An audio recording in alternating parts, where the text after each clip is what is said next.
So once na-install na ninyo, ito yung kumbaga ito yung main menu ng ating EBIR form.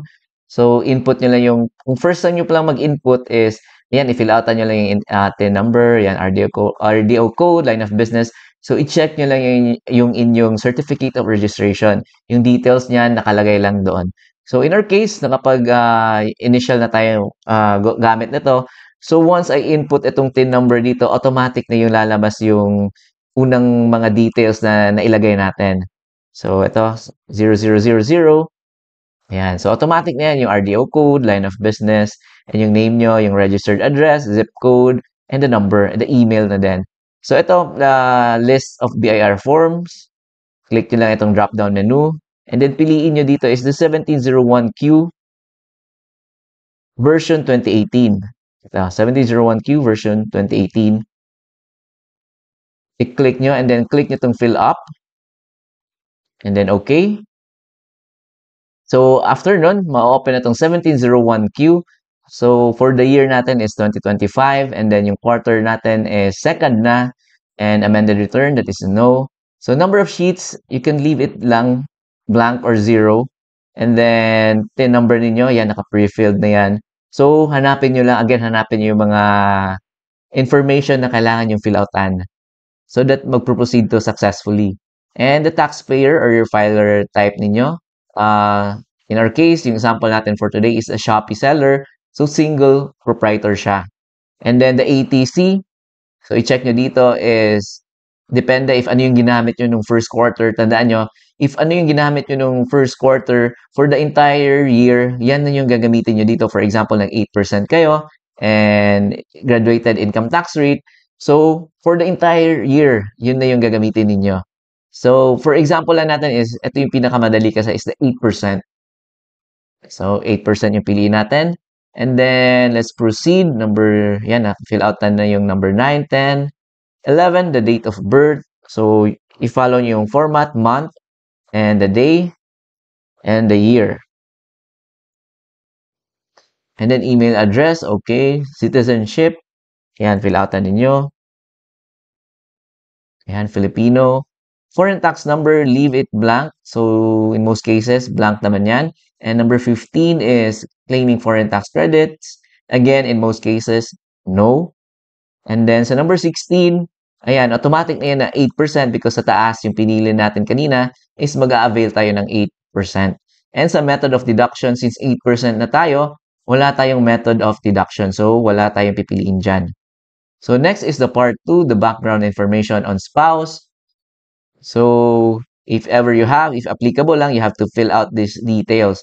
If hindi naman, so you can just proceed and fill out the next na mga details na kailangan. So again, if wala naman, just leave it blank. And then sa part 3, ayan. So dito is wala pang figures because yung page 2, hindi pa natin na-fill outan. So automatic yan, magkaka-figure if ever na-fill outan na natin yung page 2.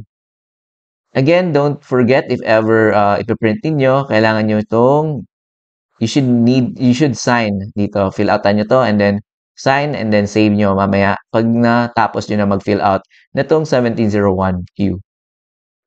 So next, ayan, so dito na tayo sa page 2. So if ever, ayan, sa schedule 2 tayo because 8% yung pinili natin. So the sales, revenues, receipts, and fees. So ano ba yung figure na ilalagay dito?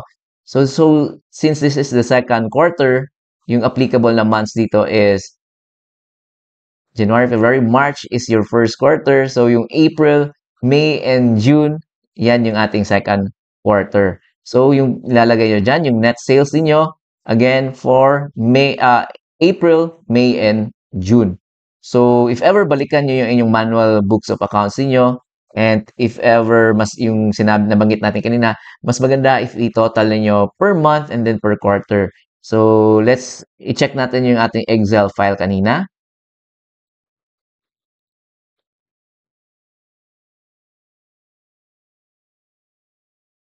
So again, yung net sales natin for the months of April, May and June. Ayan, dito April, yung sales natin is 26. Ayan, May 15,000.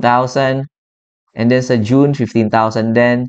So yung total niyan ng ating net sales is ito, yung tatlo, April, May, and June is 56,880. So yan yung ilalagay natin doon sa ating 1701Q. 56,880. 56,880. Ayan. So next is if may mga non-operating income kayo, mga other income aside dun sa inyong business, dito nyo ilalagay. And in most cases, zero lang yan. So kita niyo total income for the quarter, the second quarter is the 56,880. So yung number 50 is i-add nyo yung mga previous quarter nyo. So in our case, i-add natin yung sa first quarter. So nakalagay dyan is the item 51 of the previous quarter.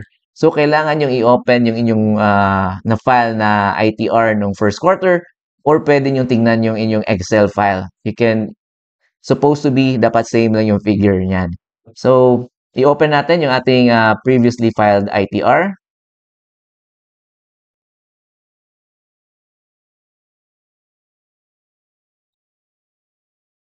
So, ito yung ating previously filed ITR and then nasa page 2 daw. Ito page 2 and then line item 51. Ayan. So, ito yung ilalagay natin, line item. So, this is the cumulative income or loss ninyo as of yung total as of that quarter. So, ito yung sa ating first quarter is just 68,730. So, yan yung ilalagay natin na figure doon. 68,730.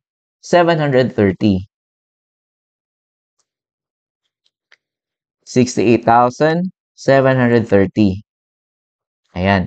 So that would give us yung cumulative ninyo na income or loss for the first quarter and the second quarter. That would give us itong 125,610.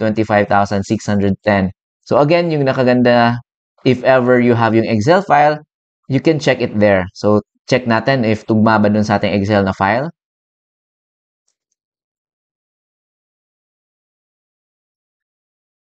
So ito yung ating Excel. If pansinin niyo yung first quarter, 68,730 is yung ating nilagay dito. So same lang siya. And then yung cumulative niya, so yung total na ng first quarter and the second quarter, 125,610. So if titignan niyo sa baba, the total ng Q1 and the Q2 is 125,610.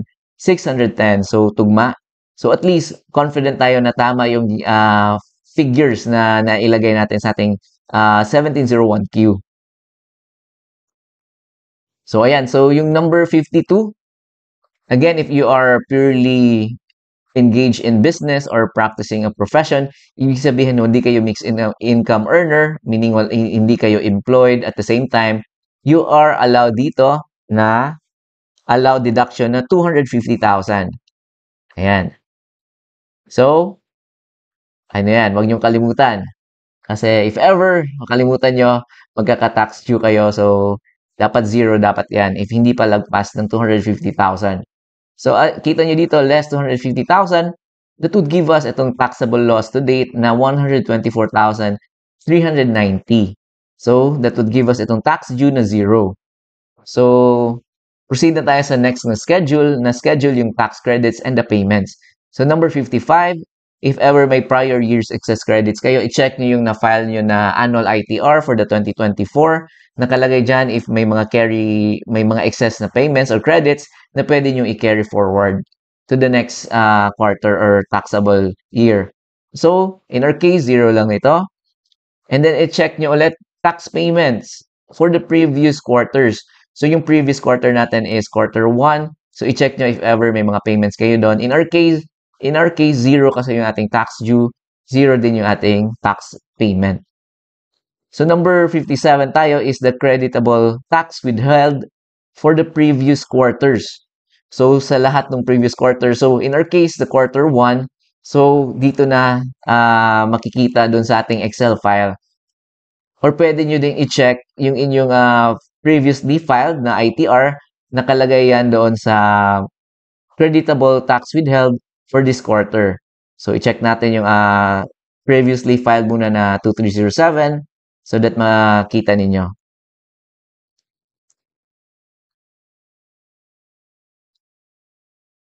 So dito sa previously filed na quarter, yung 2307 for that quarter is 290. So ito yung ilalagay natin doon. And i-check natin sa ating Excel if same ba yung amount.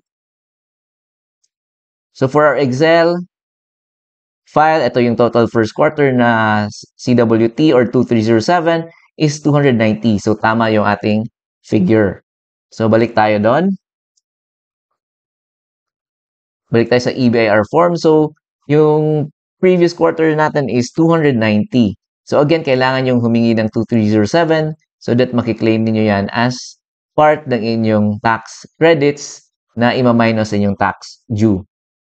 So, this time, yung number 58 is for this quarter naman, yung 2307 yung for this quarter.